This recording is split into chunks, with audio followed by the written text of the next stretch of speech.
கர்த்தருடைய பரிசுத்த நாம் மகிமைப்படுத்தப்படுவதாக.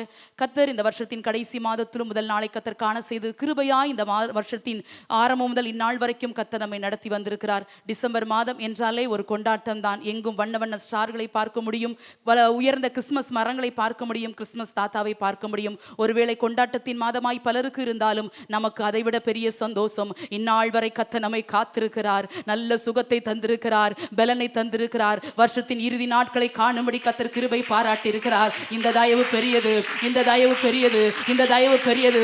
இந்த வருஷத்தின் துவக்கத்தை கண்ட எத்தனையோ பேர் இன்றைக்கு ஜீவனோடு இல்லை. ஆனாலும் கர்த்தர் ஜீவனோடு சுகத்தோடு பலத்தோடு நம்மை காத்து வந்த நல்ல தேவன். ஹல்லேலூயா, நன்றி. கர்த்தர் தாமே இந்த மீதியான நேரத்திலும் நம்மோடு கூட பேசுவாராக. யோசுவாவின் புஸ்தகம் 24ஆம் அதிகாரம் 17வது வசனத்தின் பின்பகுதியை நாம் சேர்ந்து வாசித்து இருதயத்தின் ஆழத்திலிருந்து நன்றியுள்ளத்தோடு வாசித்து தேவனுடைய நாமத்தை மகிமைப்படுத்தலாம். யோசுவாவின் புஸ்தகம் 24ஆம் அதிகாரம் 17வது வசனத்தின் பின்பகுதியை வாசிக்கலாமா? நாம் நடந்த எல்லா வழியிலும் நாம் கடந்து வந்த எல்லா ஜனங்களுக்குள்ளும் நம்மை காப்பாற்றினவர் நம்முடைய தேவனாகிய கர்த்தர் தாமே. இன்னொரு முறை வாசிக்கலாம். நாம் நடந்த எல்லா வழியிலும் நாம் கடந்து வந்த எல்லா ஜனங்களுக்குள்ளும் நம்மை காப்பாற்றினவர் நம்முடைய தேவனாகிய கர்த்தர் தாமே. யோசுவாவை பார்த்து ஜனங்கள் சொல்லுகிறார்கள். இந்த யோசுவா 24ஆம் அதிகாரத்தை நீங்க வாசித்து பார்க்கும்போது ஆண்டவர் இஸ்ரவேல் ஜனங்களுக்கு செய்த எல்லா நன்மைகளையும் யோசுவா ஜனங்களுக்கு கற்றுக் கொடுக்கிறார். தேவன் இவ்வளவு நன்மைகளை செய்திருக்கிறார், நம்மை வாழ வைத்து சுகம் தந்திருக்கிறார், எகிப்தாகிய அடிமைத்தனத்தை வீட்டிலிருந்து புறப்பட பண்ணியிருக்கிறார் என்று சொல்லி ஆபிரகாமின் நாட்களில் இருந்து எல்லாவற்றையும் நினைவு கூர்ந்து யோசுவா ஜனங்களுக்கு கற்றுக் கொடுக்கிறார். ஏனென்றால் இஸ்ரவேல் ஜனங்களுக்கு ஒரு கொடிய சுபாவம் இருந்தது. தேவன் செய்த எல்லா நன்மைகளையும் சீக்கிரமாய் மறந்து போவார்கள், சீக்கிரமாய் கர்த்தரை விட்டு விலகி போவார்கள். இப்பொழுது யோசுவாவுடைய இருதயம் தத்தளிக்கிறது. ஏன் தெரியுமா? மோசே இல்ல, ஆரோன் இல்ல, மிரியாம் இல்ல, காலேப் இல்ல, எல்லாரும் மரிச்சிட்டாங்க. முற்பிதாக்கள் எல்லாம் மரிச்சு போயிட்டாங்க. நான் ஒருவன் மாத்திரம் மீதியா இருக்கிறேன், நானும் மரிக்க போகிறேன். வேதம் சொல்லுகிறது 110 வயதுள்ளவனாய் யோசுவா மரித்தான் என்று. ஆகவே மரிக்க போகிற சூழ்நிலையில இஸ்ரவேல் ஜனங்கள் தேவனை விட்டு விலகி போயிருவாங்களோன்னு பயந்த யோசுவா கர்த்தர் செஞ்ச நன்மையை ஒருக்க ரொம்ப சாட்டா சுவீட்டா ஞாபகப்படுத்துறார், ரொம்ப சாட்டா ஞாபகப்படுத்துறார், கடகடன்னு சொல்றார். ஏன்னா இது இந்த 24ஆம் அதிகாரத்தில் அவர் செஞ்ச சின்ன பிரசங்கத்தை பார்க்க முடியுது, கடைசி செய்த பிரசங்கம். ஏன்னா இதுக்கப்புறம் அதே அதிகாரத்தில் வாசிக்கிறோம் யோசுவா மரிச்சிட்டாரு. ஆகவே யோசுவா இஸ்ரவேல் ஜனங்களுக்கு சொல்லி கொடுக்கிறாரு, ஆண்டவர் இவ்வளவுலாம் நமக்கு அற்புதம் செஞ்சாரு, எமோரியர் ராஜாக்கள் இருந்து நம்மளை தப்பு வச்சாரு, சிவந்த சமுத்திரத்தை கடக்கும் போது கூட இருந்தாரு, பார்வோனையும் அவருடைய சேனைகள் எல்லாம் இருந்து நம்ம பாதுகாத்தாரு, எல்லாத்தையும் சொல்றாரு. சொல்லிட்டு இந்த ஜனங்களை பார்த்து ஒரு வார்த்தை சொல்றாரு, நாங்க கர்த்தரை தான் சேவிப்போம், நாங்க தேவனை தான் சேவிப்போம். நாங்க அதில் தான் சொல்றாரு, நானும் என் வீட்டாரும் என்றால் கர்த்தரையே சேவிப்போம். நீங்க யாரை சேவிக்க போறீங்க? நீங்க வேற தெய்வத்தை கும்பிட போறீங்களா?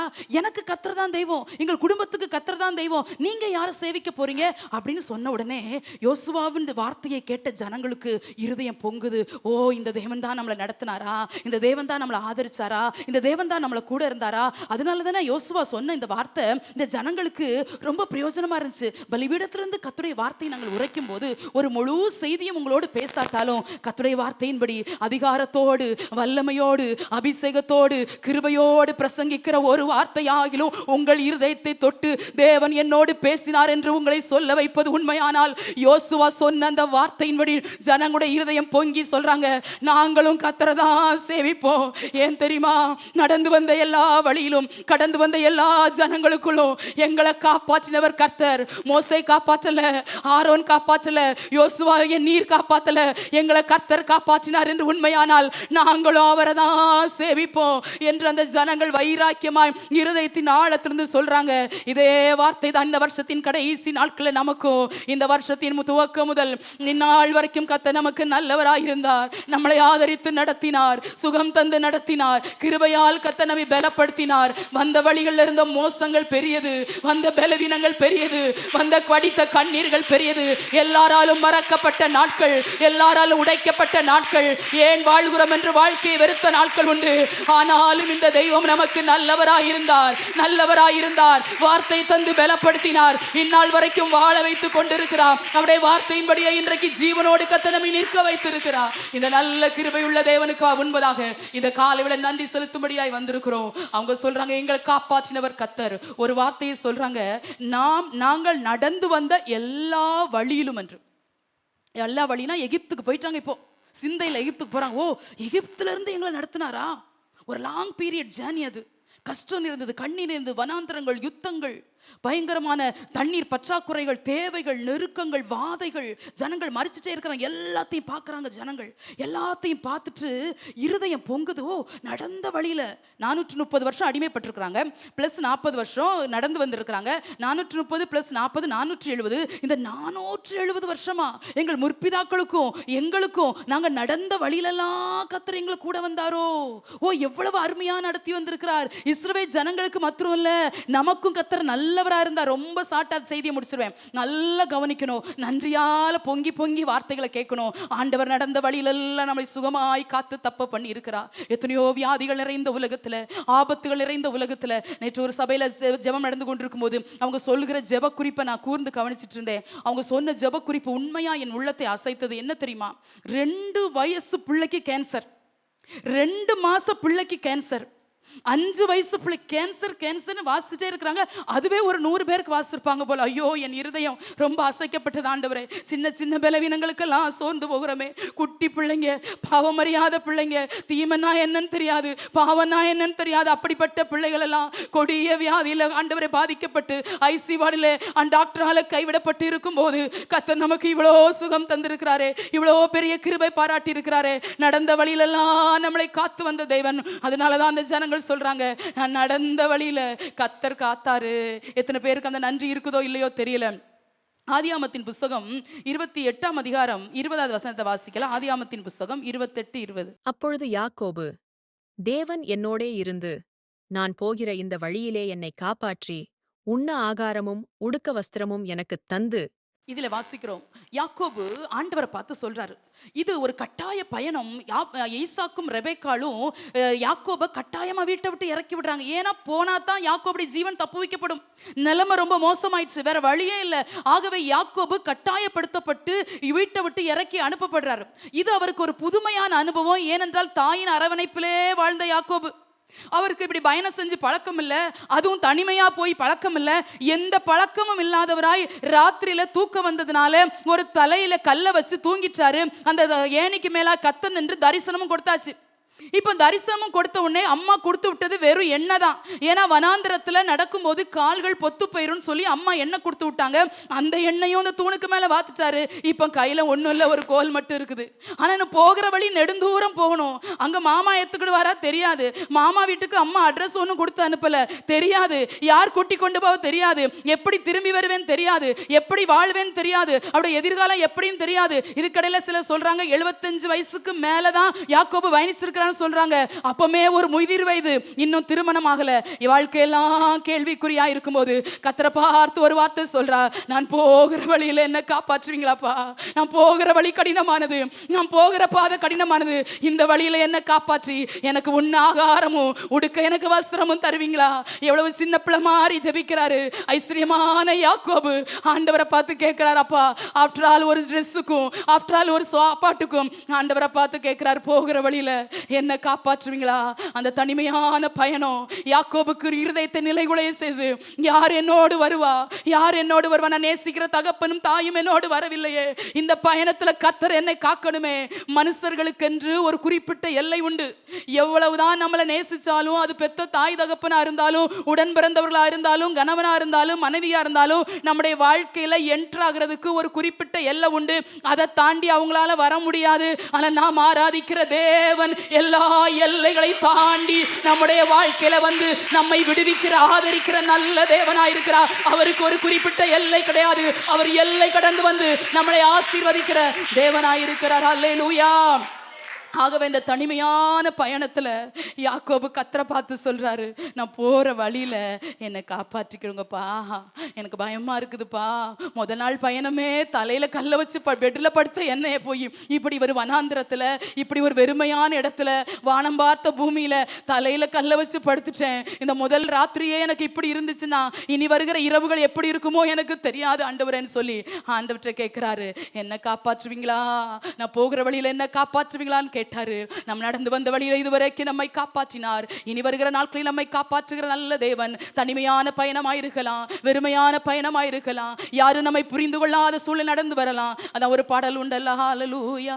தனிமையிலே ஒரு நண்பனை போல் நெடுந்தூரமும் உடன் நடந்தீர் தனிமையிலே நண்பனை போல் நெடுந்தூரமும் உடன் நடந்தீர் அநாதையாய் அலைந்ததில்லை அன்பர் நீர் அருகினிலே நான் அநாதையாய் அலைந்ததில்லை அன்பர் நீர் அருகினிலே. நன்றியோடு கர்த்தரை நோக்கி பார்க்கிறார். என்னை காப்பாற்றி திரும்பவும் என்னை கொண்டு வந்தீங்கன்னா அவருக்கு பெருசாக ஒன்று பொருத்தனை பண்ணி ஜெபிக்க தெரியல யாக்கோபுக்கு. அதனால சொல்றாரு, நீர் தருகிற எல்லாவற்றிலும் நான் தசம்பாக செலுத்துவேன்று. அப்படியே கர்த்தரை நம்பி போனதுனால என்னமோ தெரியல, ஆண்டவர் பாருங்க திரும்பி வர வரைக்கும் ஏசாவுக்கு பயந்த நாட்கள், மாமா சம்பளத்தை மாற்றின நாட்கள், மாமா ஏமாற்றின நாட்கள், எல்லாராலையும் தனிமைப்படுத்தப்பட்ட நாட்கள், எல்லாவற்றிலும் கர்த்தரே ஆதரவா இருந்து ஜெயமா யாக்கோபை வழிநடத்தினார். இன்னொரு சம்பவத்தை வாசிக்கிறோம். யாத்ராகமத்தின் புஸ்தகம் 18ஆம் அதிகாரம் 8வது வசனத்தை வாசிக்கலாம். யாத்ராகமத்தின் புஸ்தகம் 18ஆம் அதிகாரம் 8வது வசனம். பின்பு மோசே கர்த்தர் இஸ்ரவேலு நிமித்தம் பார்வோனுக்கும் எகிப்தியருக்கும் செய்த எல்லாவற்றையும், வழியிலே தங்களுக்கு நேரிட்ட எல்லா வருத்தத்தையும், கர்த்தர் தங்களை விடுவித்து இரட்சித்ததையும் தன் மாமனுக்கு விவரித்துச் சொன்னான். இதுல வாசிக்கிறோம், நடந்த வழியில கடந்த காரியங்களை நினைச்சு பார்க்கிறார் மோசே. அங்கு யாக்கோபு ஜெபிச்சார், ஆண்டவரே போகிற வழியில காப்பாற்றணும். யோசுவாவில் ஜனங்கள் சொன்னாங்க, நான் நடந்த வழியில எங்களை காப்பாற்றினவர் கர்த்தர் என்று. இப்போ மோசே தன்னுடைய மாமனாகிய எத்ரோவை பார்த்து சொல்றாரு, நடந்த வருத்தத்தை, வழியில அவங்களுக்கு நடந்த எல்லா வருத்தத்தையும் சொன்னாராம். அண்ணா மாமா, நாங்கள் செங்கடலை கடக்க வேண்டியதா இருந்துச்சு, பார்வோனும் அவனுடைய சேனைகள் எங்களுக்கு எதிராக வந்தாங்க, வருத்தத்தெல்லாம் சொல்லிட்டு அந்த வார்த்தை அழகா சொல்லுது, அதுல இருந்து கர்த்தர் தங்களை விடுவித்து ரட்சித்ததையும் தன் மாமனுக்கு விவரித்து சொன்னாராம். வருத்தத்தை சாட்டா சொல்லிட்டு ஆண்டவர் ரட்சித்ததையும் நன்மை செஞ்சதையும் விடுவித்ததையும் விவரித்து சொல்லியிருக்கிறார். மாமாவும் மருமகனும் ரொம்ப நேரம் பேசுறாங்க. எதை குறித்து பேசுறாங்க தெரியுமா? எப்படி மாமா இருந்துச்சு, எப்படி மாமா இருந்தீங்க, எப்படி மருமகனை இருந்தீங்கன்னு கேட்கல. மோசைக்கு இது ஒரு புதிய அனுபவம். ஏன் தெரியுமா? மாமா வீட்டில் ஆடு மேய்ச்சிக்கிட்டு இருந்தாலும் நேரத்துக்கு நேரம் சாப்பாடு கொடுத்து நல்லா பராமரிச்சாரு, நல்ல மாமனாரு. ஆனாலும் குறிக்கப்பட்ட நாள் வந்தபோது முட்செடியில தரிசனமான தேவன், மோசே நீ எகிப்துக்கு போ, இதுக்கு தான் உன்னை தெரிந்து கொண்டேன் என்று சொன்ன போது வாக்குவாதத்தோடே புறப்பட்டு வர, ஆண்டவரே நான் போக மாட்டேன், என்னை விட்டு ஆள் இல்லையா, ஊழியம் என்பது கடினமானது. அதை மோசே தெரிஞ்சிருக்கிறார். அதனாலதான் அழைக்கும் போதே சொல்றாரு, வாலண்டியரா வரேன்னு சொல்லாம, அப்பா நான் போல என்னை அனுப்பாதீங்க அப்படின்னு சொல்லிட்டே தான் வர்றாரு. ஆனாலும் அழைத்த அழைப்பை உறுதிப்படுத்தின தேவன் மோசையை அழைச்சிட்டு வர்றாரு. இப்போ அந்த ஊழியத்தின் ஸ்டார்டிங்கே ரொம்ப கடினமா இருக்குது. பார்வோன்ட்ட போய் பேசுனா அவன் சொல்றான், நீ யாருங்கிறான், நீ சொல்ற நாமம் என்ன அப்படிங்கிறான், ஒன்னாலதான் அற்புதம் செய்ய முடியுமா, என் சாஸ்திரிகளும் மந்திரவாதியும் அற்புதம் செய்வாங்கிறான். எங்கேயுமே அனுகூலமற்ற சூழ்நிலை, இதுக்கடையில சிவந்த சமுத்திரத்தை தாண்டணும். இவ்வளவு கடினமான சூழ்நிலை எல்லாம் மாமனாரை பார்க்கும்போது இருதயம் பொங்கி மருமகனாகிய மோசை விவரித்து சொல்றாரு, மாமா வந்த வழியில எவ்வளவோ வருத்தங்கள், எவ்வளவோ பாடுகள் இருந்துச்சு, ஆனாலும் கர்த்தர் எங்களை விடுதலையாக்கி நடத்தினார் என்று சொல்லிட்டு அடுத்த வசனம் சொல்லுகிறது, அவங்க மாமா ரொம்ப சந்தோஷப்பட்டாராம். நம்ம மருமகனை எவ்வளவு ஆண்டவர் பயன்படுத்துறாரு, எவ்வளவு பொறாமப்படல, மாமனாருக்கு பொறாம வரல, மருமகனை பார்த்து சந்தோஷம் வருது. சாதாரணமா ஆடு மேய்ச்சிட்டு இருந்த மோசேவா, ஆடு மேய்ச்சி நேரத்துக்கு நேரம் என் வீட்டுல சாப்பிட்டுட்டு 40 வருஷமா வீட்டுல இருந்திருக்கிறாரு. 40 வருஷமா மாமனார் மருமகனை வச்சு சோறு போட்டிருக்கிறாரு. 40 வருஷம் என் வீட்டுல இருந்த இந்த மருமகனை ஆண்டவர் எவ்வளவோ பயன்படுத்தி நடந்த வழியில வந்த வருத்தங்கள் எல்லாவற்றுக்கும் கர்த்தர் காத்து தப்ப பண்ணாரேன்னு சொல்லி அவர் சந்தோஷப்பட்டாராம். ஒரு மாமனாரும் மருமகனுமே கர்த்தர் நடத்தி வந்த விதங்களை சொல்லி சந்தோஷப்படும் போது நீங்களும் நானும் குடும்பமாய் கர்த்தருடைய சமூகத்துல வந்திருக்கிறோம். சபையாகிய குடும்பமாய் கர்த்தருடைய சமூகத்துல வந்திருக்கிறோம். கர்த்தர் நமக்கு செய்த நன்மைகளை, கர்த்தர் நமக்கு காண்பித்த கிருபைகளை, கர்த்தர் நமக்கு தந்த நல்ல ஈவுகளை பாரபட்சமின்றி எல்லாருக்கும் சுகத்தையும் பலனையும் ஆரோக்கியத்தையும் கர்த்தர் ஈவாக இலவசமாய் தந்திருக்கும் போது கர்த்தர் செய்த நன்மைகளை பேசக்கூடிய ஒரு மாதம், கர்த்தர் செய்த நன்மைகளுக்கு நன்றி செலுத்துகிற மாதம், கர்த்தரை அதிகமாய் துதிக்கிற மாதம். எல்லாருடைய வாய்களிலிருந்து இந்த மாசத்துல அடிக்கடி ஓய்வில்லாமல் வருகிற ஒரு வார்த்தை ஸ்தோத்திரத்தோடு கூடிய நன்றியின் மாதம். ஆகவே அதிகமாய் துதித்து தேவனை மகிமைப்படுத்தணும். மோசையும் அவருடைய மாமனாரும் சொல்லி சந்தோஷப்படுறாங்க, தேவன் எங்களை இப்படி எல்லாம் நடத்தினாரே, கடந்து வந்த வழிகளில் எவ்வளவோ வருத்தங்கள் இருந்தது, எவ்வளவோ போராட்டங்கள் இருந்தது, எவ்வளவோ பலவீனங்கள் இருந்தது, ஆனால் எல்லாவற்றுக்கும் கர்த்தர் எங்களை விடுதலையாக்கி நடத்தினாரே. நம்முடைய வாழ்க்கையும் அப்படிப்பட்டதுதான். 11 மாதங்களா எவ்வளவோ வருத்தங்கள், எவ்வளவோ பலவீனங்கள், எவ்வளவோ இக்கட்டுகள், எவ்வளவோ சோதனைகள், ஏன் வாழ்றோம் நினைத்த நேரங்கள் உண்டு, ஏன் ஒரு புதிய நாளை பார்க்கிறோம் என்று வருத்தப்பட்ட நாட்கள் உண்டு. ஆனாலும் கர்த்தரின் நாள் வரைக்கும் கர்த்தர் நமக்கு நல்ல மறைவிடமாய், நல்ல உறைவிடமாய், நல்ல கேடகமாய் நம்மளை ஆதரித்து நடத்தி இருக்கிறார். அல்லேலூயா. இன்னொரு வசனத்தை வாசிக்கலாம். சங்கீதத்தின் புஸ்தகம் 2ஆம் அதிகாரம் 12ஆம் வசனத்தை வாசிக்கலாம். சங்கீதம் 2:12. அவரவர் தங்கள் தோழரோடே பொய் பேசுகிறார்கள். இச்சக உதடுகளால் இருமனதாய்ப் பேசுகிறார்கள். இதுல வாசிக்கிறோம், ஒரு வசனம் அழகாய் சொல்லுகிறது, வழியில நீங்க அழியாம இருக்கணும்னா அவரை முத்தம் செய்யுங்க.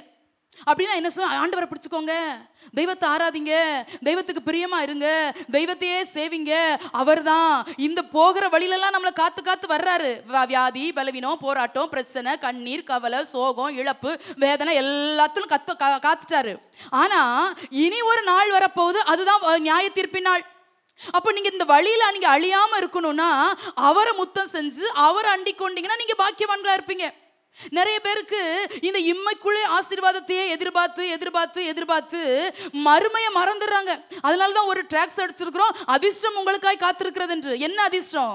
அதிர்ஷ்டமா பிரைஸ் இல்ல, லாட்டரி சீட்ல அதிர்ஷ்டம் அடிக்கிறது இல்ல, பரலோகமே நமக்கு அதிர்ஷ்டம் சொல்லி உலக ஜனங்களுக்கு கற்றுக் கொடுக்கிறோம். அதனாலதான் அந்த பேரை போட்டிருக்கிறோம். அப்போ ஒரு பெரிய பரலோகம் நமக்கு காத்திருக்கிறது.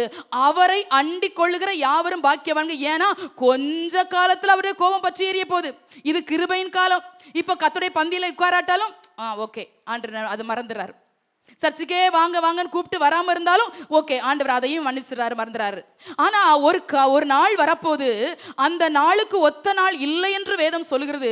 அது பெரிய இக்கட்டான நாள். அந்த நாளுக்கு தப்புவிப்பன் யார் என்று வேதம் சொல்லுகிறது. அப்படி அந்த ஒரு கொடிய நாள் வரப்போது, அந்த நாள்ல அவர் நியாயாதிபதியாய் வரப்போகிறார். சபையாகிய குடும்பத்துல ஒருவர் கூட பரலோக ராஜ்யத்தை இழந்துடக்கூடாது என்பதற்காகத்தான் ஊழியம் செய்கிற எங்களை உத்தரவாதம் உள்ள ஸ்தானாதிபதிகளாய் கத்த நிற்க வைத்து, உங்களுக்கு பிடிச்சாலும் பிடிக்காட்டாலும், நீங்கள் விரும்பினாலும் விரும்பாவிட்டாலும் பரலோகத்தை மையப்படுத்தி அடிக்கடி பேச வைக்கிறார். ஏன் தெரியுமா?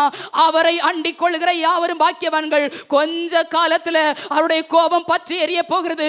சபையை அவருடைய கோபத்திற்கு தப்புவித்துக் கொள்ளும்படி கர்த்தர் இந்த காலையில் உங்களுக்கு ஆலோசனை கொடுக்கிறார். அவரண்டை திரும்பி விடுங்கள், அவரை முத்தம் செய்யுங்கள், அவரை அண்டிக் கொள்ளுங்கள், இன்னும் தேவனண்டை திரும்புங்கள். புலம்பல் 5ஆம் அதிகாரத்துல எரேமியா ஒரு வார்த்தை சொல்லுவார், எங்களை திருப்பிக் கொள்ளும் ஆண்டவரே, எங்களை திருப்பிக் கொள்ளும். யாரெல்லாம் இன்னும் தேவன் பக்கமாய் திரும்பவில்லையோ, யாரெல்லாம் இன்னும் சத்தியத்தின் பக்கமாய் திரும்பவில்லையோ, யாரெல்லாம் சபையின் பக்கமாய் திரும்பவில்லையோ, ராஜாதி ராஜாவை வரப்போகிறார். உலகத்தையும் ஜனங்களையும் நியாயம் தீர்க்கிற நியாயாதிபதியாய் இயேசு வரப்போகிறார். அவர் சீக்கிரம் வரப்போகிறார். யோவான் சொன்னது போல அந்த சீக்கிரமாய் வரப்போகிற ராஜாதி ராஜாவை எதிர்நோக்குகிற மனவாட்டிகளாய் கத்தலமை மாற்றும்படி அவரை அண்டிக் கொள்கிற பாக்கியவான்களாய் பாக்கியவதிகளாய் நீங்களும் நானும் மாற வேண்டும் என்று கர்த்தர் எதிர்பார்க்கிறார். வேதம் சொல்லுகிறது, வழியிலே நீங்க அழிஞ்சிடக்கூடாது, நரகத்துக்கு போய் அழிஞ்சிடக்கூடாது, பாவத்தில் அழிஞ்சிடாதீங்க, சாபத்தில் அழிஞ்சிடாதீங்க, அவரை அண்டிக் கொள்ளுங்க. இன்னைக்கு அவர் அண்டிக் கொள்ளுகிறதுக்கு தான் பிரசங்கங்கள்லாம் பலிபீடத்திலிருந்து சிலர் எச்சரித்து பேசுறாங்கல்ல. சிலர் மாத்திரம், எல்லாரும் எச்சரித்து பேசுறது இல்லை. ஆனா எச்சரித்து பேசுற பிரசங்கமும் சிலருக்கு பிடிக்கிறது இல்லை. ஒரு தாயாரை குறித்து கேள்விப்பட்டேன், ஒரு குடும்பத்தை குறித்து கேள்விப்பட்டேன். அவங்க அதை பாச சொல்வாராம், சீக்கிரமா சர்ச்சுக்கு வந்துடணும், சீக்கிரமா வாங்க, பாட்டு பாடும் போதே வாங்க வாங்கன்னு சொல்வாராம். இது அந்த பையனுக்கு வாரம் அந்த கணவன் மனைவி லேட்டாவே போவாங்க, திட்டு வாங்குவாங்க. அப்போ அந்த 5ஆம் கிளாஸ் படிச்சுட்டு இருந்த அந்த பையனுக்கு பார்த்து கோபம், எங்க அம்மா அப்பாவையே இவர் வார திட்டுறாரு அப்படின்ட்டு, அம்மா இந்த சர்ச்சுக்கு போக வேண்டாம், இந்த பாஸ்டர் ரொம்ப பொல்லாதவர், ரொம்ப நம்மளை திட்டிகிட்டே இருக்கிறாருன்னு சொல்லிட்டு, அந்த 5ஆம் படிக்கிற பையன் எவ்வளவு ஞானம் உள்ள பையன் பாருங்க, இவ்வளவு விவரமான பொடி பையன் பாருங்க, அவன் கூட்டிட்டு அடுத்து பக்கத்து சர்ச்சுக்கு கூட்டிட்டு போயிட்டான். அங்கே போனால் இவங்க வழக்கம் போல் லேட்டாக போயிருக்கிறாங்க. அங்கே ஒரு கூட்ட ஜனங்கள் வெளியே நின்றுட்டு இருந்திருக்கிறாங்க. பாஸ்டர் நீங்கள் சொன்ன மாதிரி வெளியே நின்றுட்டு இருந்திருக்கிறாங்க. அப்போ அங்கே கேட்டிருக்கேன், ஏன் சர்ச்சுக்குள்ளே இடம் இருக்க, ஏன் உள்ளே போகலன்னு. நாங்கள் 2 பாட்டு முடியும் போது வந்தோம், எங்களை உள்ளே விட மாட்டாங்க, இன்னைக்கு ஃபுல்லும் நாங்கள் வெளியே தான் நிற்போம்னா. அப்போ தான் இவனுக்கு தெரிஞ்சிச்சு, அவராவது ஏசுனாலும் உள்ளேயாவது விட்டாரு, இவர் உள்ளே கூட விட மாட்டேக்காருன்னு நினச்சி மறுபடியும் இந்த சபைக்கு வந்தாங்களாம். அருமையான கர்த்தருடைய பிள்ளை, கடிந்து உள்ளதான வார்த்தை பிடிக்கலையோ, ஊழியக்காரங்க எச்சரிக்கிறது பிடிக்கலையோ, ஊழியக்காரங்க தேவனுடைய வார்த்தையை தைரியமாய் பிரசங்கிக்க பிடிக்கலையோ, இல்லை கொஞ்ச காலத்தில் அப்படியே கோபம் பற்றி ஏறிய போகிறது. அதற்கு தப்புவித்துக் கொள்ளும்படி தான் கர்த்தர் இந்த நாட்களில் கடினமான வார்த்தைகளை சில நேரங்கள் நம்மோடு பேசி நம்மளை உணர்த்தி நம்மளை இந்த பாதைகளுக்குள்ள கர்த்தர் கொண்டு வருகிறார். ஏசாயா தீர்க்கதரிசன புஸ்தகம் 42ஆம் அதிகாரம் 16ஆம் வசனத்துல ஒரு வார்த்தையை வாசிக்கிறோம். குருடரை அவர்கள் அறியாத வழியில கர்த்தர் நடத்துறாராம். குருடனுக்கு என்ன பாதை தெரியும்? அவன் எந்த பாதையை பார்த்திருப்பான், அந்த பாதையில என்னென்ன கிடக்குன்னு எப்படி தெரியும்? அந்த குருடர்களை கூட அறியாத வழியில. ஏன்னா இப்ப இஸ்ரவேல் ஜனங்கள் எப்படி இருக்கிறாங்க? குருடனை போல இருக்கிறாங்க. சத்தியம் கண்களுக்கு மறைக்கப்பட்டுச்சு, தரிசனமே இல்லை. தரிசனம் ஏழை நாட்கள் அபூர்வமா இருந்தது போல அபூர்வமா இருக்குது. ஏசாயா தீர்க்கதரிசியை கொண்டு கர்த்தர் பேசிட்டே இருந்தாலும் குருடர் மாதிரி தான் இருக்கிறாங்க. ஆனா அப்பா இரக்கத்தி நிமித்தம், கிருபை நிமித்தம் ஒரு வார்த்தை சொல்றாரு, நான் நீங்க அறியாத வழியில நடத்துவேன், உங்களுக்கு தெரியாத பாதையில. இப்படித்தான் வாழ்க்கை இருக்கும்னு யாருமே ஷெட்யூல் போட்டு இல்லைன்னா பிளான் பண்ணி நம்முடைய வாழ்க்கையை நடத்தவே முடியாது. நம்முடைய வாழ்க்கை கர்த்தருடைய கரத்தில் இருக்கு. சில வாகனத்தில் எழுதியிருப்பாங்க, உன் வாழ்க்கை உன் கையில்னு. எனக்கு அது பிடிக்காது. நம்முடைய வாழ்க்கை கர்த்தருடைய கரத்தில் இருக்குது. அதான் தாவீது அழகாய் உணர்ந்து சொல்லுகிறார், என் காலங்கள் கர்த்தருடைய கரத்தில் இருக்கிறது. பிள்ளையுடைய வாழ்க்கை நம்ம கரத்தில் இல்லை, கணவனுடைய வாழ்க்கை நம்ம கரத்தில் இல்லை, மனைவியுடைய வாழ்க்கையும் கரத்தில் இல்லை. நம்ம எல்லாருடைய வாழ்க்கையும் நம்மை படைத்தவருடைய கரத்துல, நம்மளை உருவாக்கினவருடைய கரத்துல அழகா எழுதி வரையப்பட்டிருக்கிறது. அதான் சொல்றாரு, குருடரை நான் அவங்க அறியாத வழியில் நடத்துவேன். இதே தான் நமக்கு இதுவரைக்கும் நம்மளை நடத்தி வந்தார்ல, இனி போகிற அடுத்த ஸ்டெப்பு நாளைக்கே எதிர்காலம் தான், நாளை டுமாரோவே நமக்கு எதிர்காலம் தான். ஆகவே அந்த எதிர்காலத்துல நம்ம என்ன பாதை நடப்போம் நமக்கு தெரியாது. ஆனா ஆண்டு சொல்றாரு, நீ அறியாத பாதையில் நடத்துவேன். அது உனக்கு அறியாதா இருக்கும், அது உன் சிந்தைக்கு எட்டாது, அது உன் கண்ணுக்கு தெரியாது, இதுவரை நீ காதால கேள்விப்படல. அப்படிப்பட்ட புதிய பாதைகளுக்குள்ள, அற்புதமான பாதைகளுக்குள்ள கர்த்தர் இனிமேல் ஊழியங்களையும் சபையும் நடத்தி கொண்டு போகிற நாட்கள் நிச்சயமாய் வரும். கர்த்தர் வருகிற நாட்களில் அநேக குடும்பங்களை கர்த்தர் தம்முடைய மகிமைக்கென்று கர்த்தர் அவர் நாட்டின விருட்சங்களை போல கர்த்தர் கரங்களில் எடுப்பார். ஒரு காலத்துல தேவனுடைய அன்பை விட்டு தூரமாய் போன பிள்ளைகள் இனி வருகிற காலங்களில் கர்த்தரை விட்டு கர்த்தரண்டை திரும்பி அவர் சமீபமாய் நின்று இன்னும் ஒருபடி மேலே நான் சொல்லுவேன், ஆனால் தீர்க்கதரிசிகளாய் கர்த்தர்களை மாற்றுவார். ஊழியம் செய்கிற ஸ்தானாதிபதிகளாய் கர்த்தர் சபையில கர்த்தர் நிற்க வைப்பார். ஊழியத்தின் ஸ்தானங்கள் மாறும், குடும்பத்தின் ஸ்தானங்கள் மாறும். அறியாத வழியில உங்களையும் என்னையும் சபையும் நடத்துகிற ஒரு நல்ல தேவனை சேவிக்கிறோம். அதை உணர்ந்து சொல்றாங்க, நாங்க நடந்த வழியில எங்களை காப்பாற்றினவர் கர்த்தர். நாங்க நடந்து வந்த வழி கடினமா இருந்துச்சு, பலவீனத்தோடு கடந்து வந்தோம், போராட்டங்களோடு கடந்து வந்தோம், யுத்தங்களை பார்த்தோம், ராஜாக்களை சந்திக்க வேண்டியதா இருந்துச்சு, வாதையினால ஜனங்கள் செத்துட்டே இருந்தாங்க. ஆனாலும் கர்த்தர் எங்களை காத்தாரே, ஆனாலும் கர்த்தர் எங்களை காத்தாரே. செய்த நன்மை ஆயிரங்கள் சொல்லி சொல்லி பாடுவே, செய்த நன்மை ஆயிரங்கள் ஓ சொல்லி சொல்லி பாடுவே. அப்படி அவங்க செஞ்ச நன்மையை சொல்லி சொல்லி பார்க்கறாங்க. எங்களை காப்பாற்றினீங்களே தெய்வமே, எங்களை கர்த்தராகி நீர் காப்பாற்றினீங்களே. யோசுவா சொன்ன ஒரு வார்த்தையில ஜனங்கள் குத்தப்பட்டாங்க. பின்ன யாரை நீங்க சேவிப்பீர்கள், நதிக்கு அப்புறத்தில் இருக்கிற தேவர்களை சேவிப்பீர்களோ என்று யோசுவா சொன்னபோது ஜனங்கள் இருதயத்தாளத்திலிருந்து சொல்றாங்க, இல்ல இல்ல, நாங்களும் உம்மோடே சேர்ந்து இந்த தேவனாகிய கர்த்தரை சேவிப்போம் என்று வைராக்கியத்தோடு அவர்கள் இந்த வார்த்தையை சொன்னார்கள். இரண்டாவதாய் ஒரு வார்த்தை சொல்லுகிறார்கள், கடந்து வந்த ஜனங்களுக்குள். முதல்ல சொன்னாங்க நடந்த வழியில, இப்ப சொல்றாங்க கடந்து வந்த ஜனங்களுக்குள்ள. ஏன்னா அவங்களுடைய பாதை அனுகூலமா இல்லை.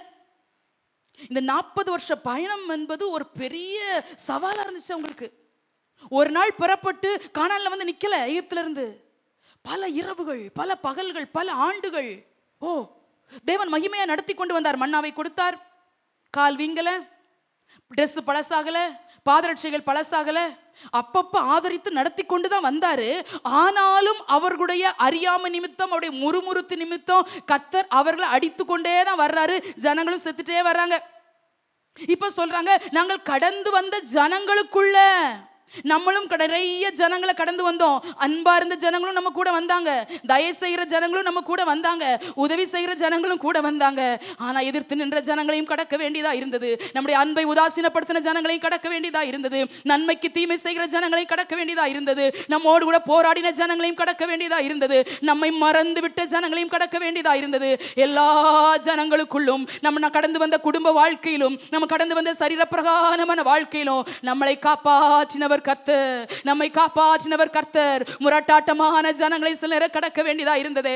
அக்கம் பக்கத்தில் இருந்த ஜனங்கள் என்னமோ நம்மளை குறித்து பேசினாங்க, நம்மளை குறித்து அறியாதவர்கள், யோசேப்பை அறியாத பார்வோன் எழும்பினது போல நம்மையும் நாம் பெற்ற கிருபைகளையும் அறியாத ஜனங்கள் நம்மை குறித்து துர்ச்செய்தியை பரப்பினார்கள், நம்மை குறித்து ஏதேதோ சொன்னார்கள். அப்படிப்பட்ட ஜனங்களுக்குள்ளும் கர்த்தரே நம்முடைய பக்கமா இருந்து, கர்த்தரே நமக்கு நல்ல ஸ்தானாதிபதியா இருந்து நம்மை அவர் நடத்தி வந்திருக்கிறார். அதனாலதான் உபாகமம் 33:29 சொல்லுகிறது, கர்த்தரால் ரட்சிக்கப்பட்ட ஜனமே நீ பாக்கியவான், உனக்கு ஒப்பானவன் யார்? இஸ்ரவேலே நீ பாக்கியவான், கர்த்தரால் ரட்சிக்கப்பட்ட ஜனமே உனக்கு ஒப்பானவன் யார்? உன் சத்துருக்கள் உனக்கு இச்சகம் பேசி அடங்குவார்கள், நீ அவர்கள் மேடுகளை மிதிப்பாய். ஏன்னா இவங்க கடந்து வர்ற வழியில 7 பலத்த ஜாதிகளை இவங்க சந்திக்க வேண்டியதா இருந்துச்சு. உபாகமம் 7:1 வாசிக்கிறோம், ஏத்தியர், எமோரியர், கானானியர், ஏத்தியர், பெரிசியர் எல்லாம் கடந்து வர வேண்டியதா இருந்துச்சு. ஆண்டவர் சொல்றாரு, நீ போ கானானுக்கு, அதனால அந்த 7 ஜாதிகள் நானே துரத்திட்டு உன்னைய போய் உள்ள போய் இப்படி சுகமா உட்கார வைக்கிறேன் அப்படின்னு சொல்லல. 7 பலத்த ஜாதி நீ தான் துரத்தணும், துரத்திட்டு உள்ள போய் உட்கார்ந்துட்டார். நான் துரத்த மாட்டேன், நோகாம நொங்கு திங்க முடியாது, அதனால நீயே துரத்து, மொத்தமா துரத்திராத, அப்புறம் மிருக ஜீவன்கள்லாம் வந்துடும் தேசத்துக்குள்ள. அதனால கொஞ்சம் கொஞ்சமா துரத்திட்டு அப்பப்போ எந்த பகுதியை கத்த தர்றாரோ, எதை சுதந்திரிக்க வைக்கிறாரோ அப்ப உள்ள போய் அப்படியே என்ட்ராகு. அப்படியே கொஞ்சம் கொஞ்சமா துரத்தி முற்றிலும் துரத்தி விட்ட பிறகு யோசுவா கானானை பங்கிட்டு தருவான்னு பெரிய டாஸ்க முன்னால வச்சிட்டாரு. மோசை நாட்களே வேவு பார்க்குறாங்க. அப்போ இப்படியெல்லாம் கடினமான சூழ்நிலை இருக்கும்போது இந்த 7 பலத்த ஜாதிகளை குறித்து 7 ஜாதிகளுக்கும் 7 விதமான குணங்கள் உண்டு. இவளோடு எதிர்த்து இருக்கிற ஜனங்கள், பாதைக்கு வழிவிடாத ஜனங்கள், புரிந்து கொள்ளாத ஜனங்கள், இவள் ஆராதிக்கிற கர்த்தரை அறியாத ஜனங்கள். ஆனா எல்லாவற்றையும் கடந்து வர கர்த்தர் உதவி செய்தார் என்கிற நன்றி இருந்துச்சு. இப்போ கானானுக்குள்ள யார் இருக்கிறா? ஒருத்தர் இல்லை. இவங்க தான் வந்து சுதந்திரிச்சு யோசுவா வந்து கானானை பங்கிட்டு கொடுத்து எல்லா கோத்திரத்துக்கும் வேண்டிய காரியங்களை செஞ்ச பிற்பாடு ஜனங்கள் சொல்றாங்க, நாங்கள் கடந்து வந்த எல்லா ஜனங்களுக்குள்ளும் எங்களை காப்பாற்றினவர் கர்த்தர். அல்லேலூயா. எவ்வளவு நல்ல தேவனை சேவிக்கிறோம். காப்பாற்றி வந்தாரே. கடந்து வந்த ஜனங்கள் முரட்டாட்டமா இருந்தாங்க இல்லையா, நம்மளை புரிந்து கொள்ளாம பேசினாங்க இல்லையா, அவங்க பேசின வார்த்தை நம்ம உள்ளத்தை உடைச்சிச்சு இல்லையா, அவங்க பேசிட்டு மறந்துட்டாங்க, ஆனால் நம்மளால மறக்க முடியல. அவங்க பேசிட்டு நம்ம பேசாது போல இருந்துட்டாங்க, ஆனால் நம்மளால மறக்க முடியாம நம்ம அழுத இரவுகள், நம்ம உள்ளங்கள் உடைந்து போனது, நம்முடைய இருதயங்கள் சுக்குநுரை உடைக்கப்பட்ட நாட்கள் நமக்கு தானே தெரியும்.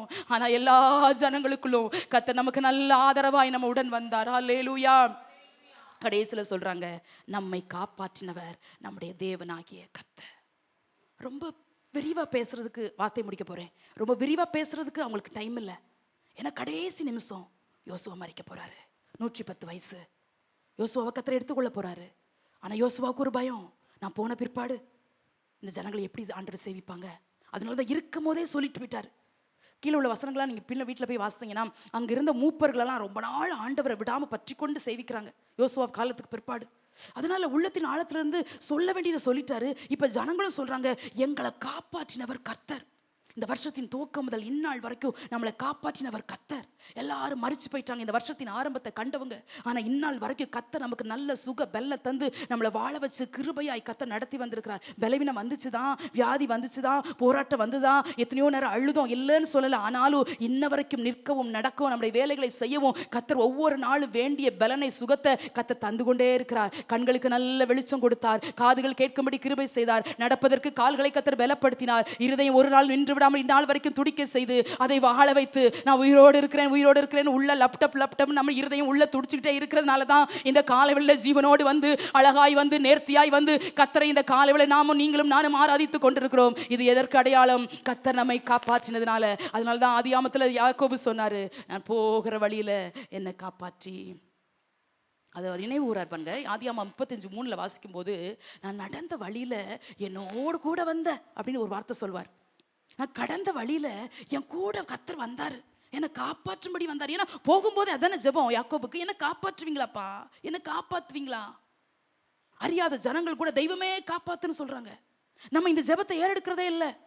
நம்முடைய சுயமோ நம்முடைய பிரயாசமோ நம்முடைய முயற்சியோ ஒண்ணுமே இல்லை. நம்மளை காப்பாற்றுகிறது கர்த்தர். ஒவ்வொரு நாளும் சொல்லணும், அப்பா என் குடும்பத்தை காப்பாத்துங்க, என் பிள்ளைகளை காப்பாற்றுங்க, என் கணவனை காப்பாற்றுங்க, என் மனைவியை காப்பாற்றுங்க, எங்க சபையை காப்பாற்றுங்க. கர்த்தர் காப்பாற்றி நம்மளை நடத்தாவிட்டால் நாம் எப்படி ஜீவனோடு சுகத்தோடு பலத்தோடு இந்த மாயான உலகத்துல வாழ முடியும்? அதனால்தான் யோபு 10:12 யோபு சொல்வார், உம்முடைய பராமரிப்பு என் ஆவியை காப்பாற்றுச்சு ஆண்டவரே. ஆவி ஆவி ஆவி சுவாசத்தை. இந்த கொரோனா பீரியட்ல பாருங்க, ஒரு நாளைக்கு ஆக்சிஜன் சிலிண்டர் 6000 நினைக்கிறேன். சில ஹாஸ்பிட்டலில் பொறுத்து ரொம்ப குறைஞ்ச விலையில நான் சொல்றேன். ஒரு நாளைக்கு சுவாசிக்கிறதுக்கு ஆக்சிஜன் சிலிண்டர் 6000 ரூபாய் ஒரு நாளைக்கு. பிறந்த நாள் முதல் இன்ன வரைக்கும் ₹1 கூட செலவு இல்லாம சுவாசிக்கிறதுக்கு அப்பா நம்மளுக்கு கிருபை தந்திருக்கிறாருன்னா அவர் நம்மளை காப்பாற்றுறதுக்கு அதுவே பெரிய அடையாளம். இன்ன வரைக்கும் கர்த்தர் ஜீவனோடு சுகத்தோடு பலத்தோடு நம்மளை கர்த்தர் வாழ வைத்து கொண்டு இருக்கிறார். சங்கீதம் 16:1 தாவீது சொல்லுகிறார், தேவனே என்னை காப்பாற்றும். தேவனே, இக்கட்டான நிலைமையில தாவீது இருதயத்திலிருந்து உடைக்கப்பட்ட ஒரு வார்த்தை, என்னை காப்பாற்றுவீங்களாப்பா, என்னை காப்பாற்றுவீங்களா? தேவனுடைய பிள்ளைகளே, இந்த ஜெபம் தினமும் உங்க வாயிலிருந்து வரணும். நம்மளை காப்பாற்றுகிற கர்த்தர் என்கிற அறிவு இருக்கணும். பிள்ளைகளுக்கு சொல்லிக் கொடுக்கணும், நம்மளை காப்பாற்றுகிற கர்த்தர், சுகத்தை தருகிறது கர்த்தர், பலனை தருகிறது கர்த்தர், ஆகாரங்களை தருகிறது கர்த்தர், ஆடைகளை தருகிறது கர்த்தர், வாழ வைக்கிறது கர்த்தர், நல்ல வாகனங்களில் பயணிக்க வைக்கிறது கர்த்தர். எல்லாமே கர்த்தரை சார்ந்துதான். எல்லா நன்மைகளுக்கு பின்பாதாக கர்த்தர் தான் கூட இருக்கிறாருங்கிற தெளிவான அறிவை குட்டி பிள்ளைங்களா இருக்கும் போதே உங்க பிள்ளைகளுக்கு விதைச்சிடணும். அப்பா எடுத்துட்டு வந்து இந்த ட்ரெஸ்ஸை பாரு சொல்லக்கூடாது. அம்மா வாங்கி கொடுத்த இந்த செயினை பாரு சொல்லக்கூடாது.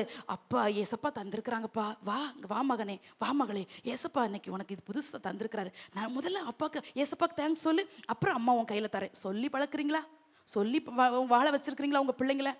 எதுவுமே நீங்க தான் வாங்கி கொடுக்குறீங்கிறது அந்த பிள்ளைக்கு எல்லா நன்மைகளும் உங்க கரத்திலிருந்து தான் வருகிறதுங்கிற மதீனமான அறிவை உங்க பிள்ளைகளுக்கு போட்டுறாதீங்க ப்ளீஸ். எல்லா நன்மைகளும் அதான் வேதம் சொல்லுகிறது, நன்மையான எந்த ஈவும் பூர்ணமான எந்த வரமும் பரத்திலிருந்து, அந்த வார்த்தை அடிக்கோடிட்டு காட்டப்பட்டிருக்கிறது. பரத்திலிருந்து வந்த அது ஜோதிகளின் பிதாவிலிருந்து இறங்கி வந்தாதான் அந்த நன்மை அனுபவிக்க முடியும். அதை ஒவ்வொரு நாளும் சொல்லி கொடுக்கணும். ஆண்டவர் தான் இவ்வளவு நன்மைகளுக்கு காரணரே கர்த்தர் என்பதை பிள்ளைகளுக்கு சொல்லி கொடுத்து வளர்க்கணும். அப்போதான் தாவீது சொல்றார், தேவனே என்னை காப்பாற்றும். 5ஆம் வசனத்துல சொல்றாரு, என் சுதந்திரத்தை நீங்க காப்பாற்றுங்கப்பா. நம்பி கொடுத்த சுதந்திரம், நம்பி கொடுத்த பிள்ளைங்க, நம்பி கொடுத்த குடும்பம், நம்பி கொடுத்த வாழ்க்கை நீங்க காப்பாற்றுங்க ஆண்டவரே. இதுவரைக்கும் தேவன் நம்மை காப்பாற்றினார். இனி வருகிற நாட்கள் நம்மளை காப்பாற்றுகிற நல்ல தேவன். இனி நடக்க போகிற வழியில் நம்மளை காப்பாற்றுகிற தேவன். உபாகமம் 29:5 ஆண்டவர் இஸ்ரவேல் ஜனங்களை வழிநடத்தி விதத்தை அவருக்கு விவரித்து சொல்லுகிறார். நம்மையும் காப்பாற்றினார், நம்முடைய குடும்பங்களையும் கர்த்தர் காப்பாற்றினார். நிறைய நேரத்தில் அதை காப்பாற்றின விதத்தை மறந்துட்டோம். தேவன்றது பெற்ற நன்மையை மறந்துட்டோம். தேவனுக்கு நன்றி செலுத்த தவறிட்டோம். ஒரு ஊழியர் இப்படியாய் ஒரு சாட்சி எழுதியிருந்தார். அவர் தன்னுடைய ஊழிய பாதையில மிகவும் சோர்ந்து போய் நின்று, ஊழியத்தை முடிச்சிடலாம், இனி வேண்டாம், இந்த ஊழியமே நமக்கு வேண்டாம், தெரிஞ்சோ தெரியாமலோ இந்த ஊழியத்துக்கு வந்துட்டோம் அப்படின்னு நினச்சிட்டு கடைசியை ஆலயத்தில் ஒரு முறை நடந்து ஜெபிப்போம் என்று அப்படி ஆலயத்தில் நடந்து ஜெபித்து கொண்டிருந்தாராம். நாளைக்கு இந்நேரம் நம்ம எங்கே இருப்போம்னு தெரியாதே, நம்ம இந்த ஊழிய பாதையை முடிக்க போகிறோம், இந்த ஊழிய பயணத்தை நம்ம முடிக்க போகிறோம்னு சொல்லி சோர்ந்து போய் அப்படி ஜெபித்து கொண்டிருந்த போது அந்த வழியாய் போய் கொண்டிருந்த ஒரு குட்டி பாப்பா, ஸ்கூலுக்கு போயிட்டு இருந்தவா, ஸ்கூல் பேகோடு இந்த ஆலயத்துக்குள்ளே வந்தாலாம். இவர் அவளை கண்டுக்கிடவே இல்லை. ஏன்னா இவர் உள்ள ரொம்ப உடைக்கப்பட்டிருந்ததுனால அந்த ஊழியர் ஏன் அந்த பாப்பா வர்றா, எதுக்கு ஜோம் பண்றா, யாரு எவரு எங்கிருந்து எதுவுமே கேட்கல. ஏன்னா இவரே வாழ்க்கையின் விளிம்பில் நம்பிக்கையற்ற சூழ்நிலை இருக்கிறதுனால இவர் சும்மா அப்படியே அந்த பிள்ளையை பார்த்தும் பார்க்காது போல இருந்துட்டார். ஆனால் அந்த குட்டி பாப்பா போனா ஆல்டர் பக்கத்தில், பலிபீடத்தின் பக்கத்தில் பேக வச்சா அங்கேயே முழங்கால் போயிட்டா ஜெபிச்சுட்டே இருக்கிறா.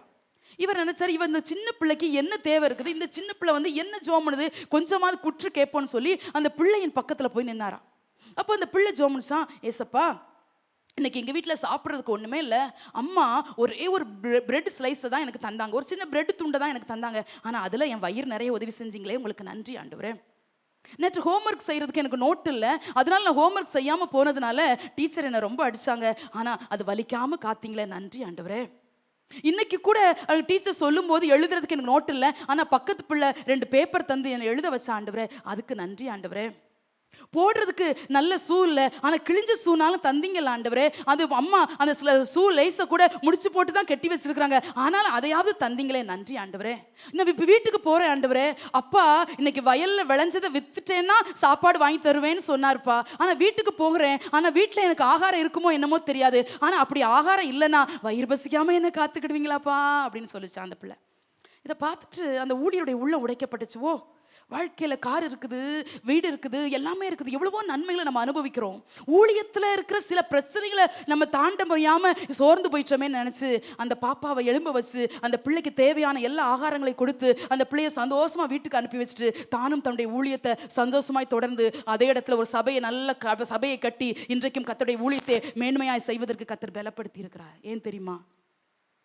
கர்த்தர் நம்மளை காப்பாற்றுகிறார். கர்த்தர் அந்த அறிவு இல்லை. சங்கீதம் 139 தாவீது ஒரு வார்த்தை சொல்வார், எனக்கு அது ரொம்ப பிடிக்கும். இந்த அறிவு, இந்த அறிவு, இந்த அறிவு, எந்த அறிவு? நடத்துகிறார் என்கிற அறிவு, அவர் நம்மை காண்கிறார் என்கிற அறிவு, அவர் நமக்கு சுகம் தருகிறார் என்கிற அறிவு, அவர் நம்மை காப்பாற்றுகிறார் என்கிற அறிவு எனக்கு மிகுந்த ஆச்சரியமா இருந்துச்சு, ரொம்ப ஆச்சரியமா இருந்துச்சு. ஆண்டவர் இப்படியெல்லாம் நடத்துவீங்களா, இவ்வளோ அழகா நடத்துவீங்களா, உங்களையே சார்ந்திருக்கிற பிள்ளைய, உங்களையே நம்பி இருக்கிற பிள்ளைய இவ்வளவு ஆதரிச்சு நடத்துவீங்களான்னு தாவீது உட்கார்ந்து யோசித்து பார்க்கிறாரு. அவரால் கிரகிக்கவே முடியல, அவரால் யோசித்து பார்க்கிறாரு, அவரால் யோசிக்க முடியல. அதான் சொல்றாரு, எனக்கு எட்டாத ஆச்சரியம் உயரமா இருக்குது, மிகுந்த ஆச்சரியமா இருந்துச்சு அது. ஏன்னா இவ்வளோ அழகான இடத்துல இதே தான் இந்த நன்றி இந்த 12வது மாதத்தில் நம்ம செய்ய போறோம். நன்றி நிறைந்த